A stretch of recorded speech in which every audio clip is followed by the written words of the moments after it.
Chapter 14, in which our hero says no a dozen times before finally saying maybe. I'm sorry, what?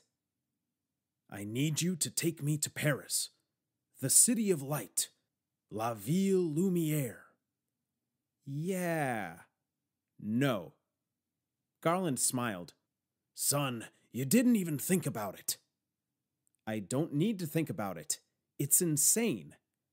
I tossed the money back on Garland's bed and said, if you offered me $25,000 to paint myself blue and run around Hornby naked, I wouldn't need to think about that either. Not a great visual, Parker said, and I shot her a dirty look for bringing me to this half-baked intervention. 30,000. What? No. He glanced at Parker, and she gave a little nod. You drive a hard bargain, son. 50,000 it is. No. Garland shushed me. Keep it down. There's no need to get all upset. We're negotiating here. We're not negotiating, I whispered. I'm not taking you to Paris for any amount of money. $1 million. No. Wait, really? No, not really. But we've determined you do have a price. I'm not taking you to Paris, I repeated. And why not? Parker said, like Garland had only asked for a ride to his urologist. Because, I said, mentally scanning through my Rolodex of 1,001 good reasons. My mom and stepdad would flip out if I even asked them if I could go to Paris. Besides, I barely know you, and I don't know him at all, and no offense, but this is how people get sold to warlords. Also, I'm pretty sure it's illegal. He'd go to prison for kidnapping us, or we'd go to prison for old person napping him. Someone would go to prison, probably all three of us. And look at me. I'm not cut out for prison. Stop being dramatic, Edwin Green, Parker said. No one's going to prison. And I don't even know any warlords anymore, Garland added. I ignored the old man and said to Parker, Then why don't you take him yourself? I'm going with you, she said, but I don't speak French, and I don't know how to drive a car. We need you. We need you, son, Garland echoed. I let out a sigh.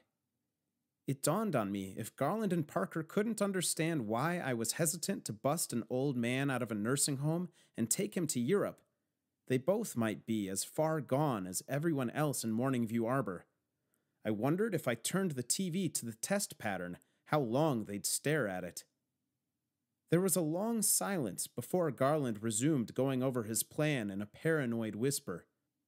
We can leave as soon as you're ready, though at my age, the sooner the better. I can't take you to France, I said again, louder than I meant to, and Garland held a finger to his mouth. I continued a little softer. I've got school and track practice and my... So you're a runner. I should have known from those bird legs. Did you know I won bronze in the 400 meters at the 1944 Olympics?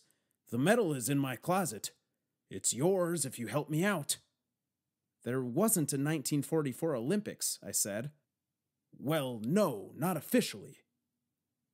It felt wrong to call a war veteran a liar to his face, so I just let out another long sigh and rubbed my eyes, and Garland continued like I'd already agreed to help him. Of course, I'll pay for the flights and everything else once we're there. It's just I can't see to drive anymore, and Parker never learned how, so we'll need you to drive us around. And translate, Parker added. Mr. Lennox, I'm not taking you to France. But you haven't even heard why he... Parker started, but I cut her off. There's nothing he could say to change my mind. Garland took a deep breath and sat back defeated, but a moment later rallied and asked, Did you know in 1942, the Nazis destroyed thousands of paintings in a bonfire outside the Jeu de Paume in Paris? No, I said. I mean, it's not surprising. The Nazis were sort of dicks. Garland chuckled. They were sort of dicks. But what if I told you someone saved a painting from the bonfire? A Picasso, worth at least $100 million today. And what if I told you that painting is still hidden in a little French village, just waiting for someone to come back and retrieve it, sell it, and, oh, I don't know, share the proceeds with the young man who helped recover the lost treasure? If I told you that, would it change your mind? Maybe. But you're not going to tell me that, are you? Hell no, the old man sighed and said, I sold that painting for a song in 1948. I rolled my eyes, and Garland said, But trust me, son, something even more valuable to me is in France, and I need you to help me find it. What? I asked, then regretted playing along because it would only give him false hope. A girl, Garland said. Well, she'd be an old woman now. That's her on the right. The old man handed me what looked like a page he'd torn out of a book, with a photograph of a young nun and an even younger woman standing beside her. The caption read, Irish Hospital, Saint-Lô, March 1946. I met her during the war, and all this time I thought she was dead, but a couple weeks ago I was flipping through one of Parker's books about the war, and there she was. My girl. She was alive. She was alive after they told me she was dead. And son, if she's still alive, I've got to find her. Mr. Lennox, And I've got to find her soon, because if you're not familiar with nursing homes, they don't send you here because you have a long and fruitful life ahead. I don't have much time left, son. I've got to get to France and find my girl. Mr. Lennox, I just don't think... Son, have you ever been in love?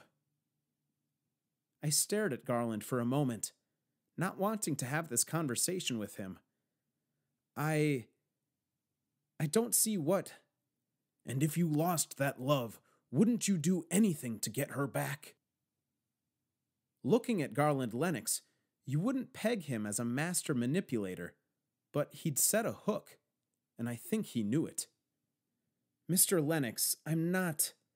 Son, will you just think about it? I took a deep breath and studied the pattern on the cloudy yellow linoleum. I hated to disappoint people, especially to their face, so I couldn't say no again, not with Parker and Garland both fighting back tears. So I said I'd think about it, though I didn't intend to, and he thanked me like I'd said yes.